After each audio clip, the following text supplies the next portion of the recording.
উত্তরাঞ্চলে বাড়ছে আসলে শীতের তীব্রতা।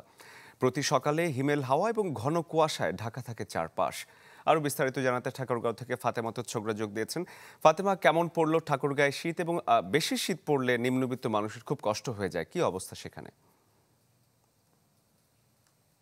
হ্যাঁ, শরীফ বরাবরই ঠাকুরগাঁয়ে ঠান্ডা খুব বেশি, কারণ হিমালয়ের একেবারে কাছে এই জেলাটি। তো এই এখনো শীত জেঁকে বসেছে, ঘন কুয়াশা, এবং সকাল ৮টা পর্যন্ত এই কুয়াশা কিন্তু স্থায়ী থাকে, যে কারণে সড়কে কিন্তু হেডলাইট জ্বালিয়ে যান চলাচল করতে দেখা যাচ্ছে। এবং এই ঠান্ডা এবং এই কুয়াশা কিন্তু শিশুদের জন্য অনেক কষ্টকর হয়ে দাঁড়িয়েছে। আমি ঠাকুরগাঁও জেনারেল হাসপাতালে খোঁজ নিয়েছি, সেখানে শিশু ওয়ার্ডে ভর্তি আছে ১৪৬ জন। এর মধ্যে ডায়রিয়ায় আক্রান্ত আছে ৫৭ জন এবং নিউমোনিয়ায় আক্রান্ত আছে ৪৭ জন।